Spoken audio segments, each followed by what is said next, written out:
तो दोस्तों आप लोग बीते कुछ सालों में कई सारे खबरों में सुने होंगे कि चाइना के द्वारा किस तरीके से भारत के साथ लगे हुए बॉर्डर के नजदीक लगातार अपने इंफ्रास्ट्रक्चर को मजबूत किया जा रहा है। चाइना के द्वारा लगातार भारत के साथ लगे हुए बॉर्डर के काफी नजदीक airport, air strip, even military bunker से शुरू करके हेलीपैड्स का कंस्ट्रक्शन किया जा रहा है, जो चाइना सैन्य इस्तेमाल में या फिर कहे तो भारत के साथ लड़ाई के दरमियान इस्तेमाल करेगा। अब दोस्तों इन खबरों के साथ शायद ही आप लोगों को बताया जा रहा होगा कि भारत किस तरीके से चाइना के ऐसे मंसूबों को ध्वस्त करने के लिए अपने तरीके से काम कर रहा है। दोस्तों यहाँ पे आपके जानकारी के लिए बता दूं कि भारत भी बीते कुछ सालों में चाइना के साथ लगे हुए बॉर्डर के नजदीक अपने जो इंफ्रास्ट्रक्चर है, खास करके रोड नेटवर्क और एयर कनेक्टिविटी इंफ्रास्ट्रक्चर को काफी मजबूत किया है। और दोस्तों इसका हाल ही में सबूत तब मिला जब भारत के द्वारा लाइन ऑफ एक्चुअल कंट्रोल के केवल मात्र 50 किलोमीटर डिस्टेंस में उत्तराखंड में बनाया हुआ नैनी सैनी एयरपोर्ट को DGCA के द्वारा अप्रूवल दिया गया। दोस्तों DGCA असल में director general of civil aviation को कहा जाता है, जो बेसिकली भारत में जितने भी सिविल एविएशन रिलेटेड सेक्टर है उन सभी में काम करता है। और खास करके DGCA के अप्रूवल के बिना कोई भी एयरपोर्ट या कोई भी नए एयर कॉरिडोर को कंस्ट्रक्ट करना संभव नहीं है। अब DGCA के द्वारा उत्तराखंड में जो नैनी सैनी एयरपोर्ट को लेकर अनुमति दिया गया है, ये असल में उत्तराखंड को भारत के अन्य राज्यों के साथ जोड़ने को लेके एक बहुत बड़ा इनिशिएटिव है। खास करके बॉर्डर के रीजन में रहने वाले लोग और बॉर्डर कनेक्टिविटी को मजबूत करने के लिए ही इस एयरपोर्ट का कंस्ट्रक्शन किया गया है। अब दोस्तों ये जो एयरपोर्ट है ये अपने आप में इसीलिए भी खास है क्योंकि ये लाइन ऑफ एक्चुअल कंट्रोल से केवल मात्र 50 किलोमीटर के डिस्टेंस में है। मतलब ये बॉर्डर के इतने पास है कि यहाँ से आसानी से सैनिकों को भी बॉर्डर तक ले जाया जा सकता है। और इसीलिए ये जो एयरपोर्ट है ये केवल मात्र सिविल एविएशन के लिए इस्तेमाल नहीं होगा, बल्कि सिविल एविएशन के साथ साथ डिफेंस, ट्रेड और टूरिज्म को प्रमोट करने के लिए भी इस्तेमाल होगा।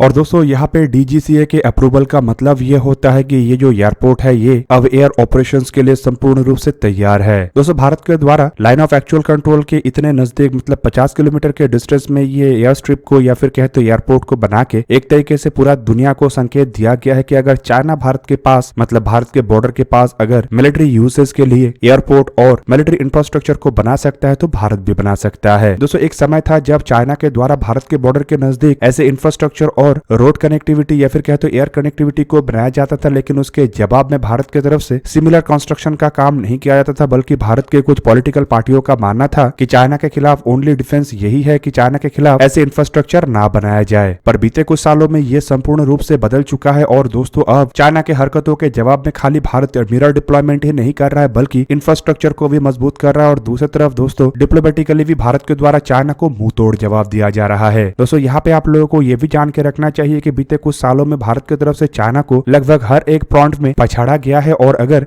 इंफ्रास्ट्रक्चर और रोड कनेक्टिविटी को देखा जाए तो केवल मात्र अगर अरुणाचल को ही देखा जाए तो यहाँ पे 2000 किलोमीटर लंबा रोड कंस्ट्रक्शन का प्रोजेक्ट किया जाना है, जबकि दूसरी तरफ नॉर्थ ईस्ट के कई सारे जगहों में रेलवे कनेक्टिविटी और एयर कनेक्टिविटी को भी बढ़ाया जा रहा है। और दोस्तों खाली ये नॉर्थ ईस्ट के सेक्टर में नहीं बल्कि नॉर्दर्न और मिडिल सेक्टर बॉर्डर मतलब लद्दाख, अरुणाचल और हिमाचल के एरिया में भी हो रहा है। अब दोस्तों ऐसा एयरपोर्ट खाली ये उत्तराखंड में ही नहीं बनाया गया है बल्कि इसके अलावा भी बताया जा रहा है कि कई सारे ऐसे सेक्टर है जहाँ पे भारत ऐसे कई सारे बड़े बड़े प्रोजेक्टों में काम कर रहा है जो बॉर्डर के काफी नजदीक है। इवन रिपोर्ट में दावा किया जाता है कि भारत बॉर्डर के नजदीक हाइड्रो पावर प्रोजेक्ट में भी काम कर रहा है, मतलब डैम और उसके बाद इलेक्ट्रिसिटी जनरेशन को लेके भी भारत काम कर रहा है। मतलब कुल मिला के दोस्तों चाइना अब भारत के खिलाफ बॉर्डर के नजदीक कुछ साल पहले तक जिन हरकतों को अंजाम दे रहा था उसे काउंटर करने के लिए अब भारत की तरफ से भी उसी तर्ज पे ही काम किया जा रहा है, जो कि दर्शाता है कि भारत अब एक संपूर्ण रूप से बदला हुआ भारत है और कोई भी भारत को आग दिखाने का हिम्मत नहीं कर सकता। और अगर कोई आग दिखाने का हिम्मत करता है तो भारत उसे उसी के ही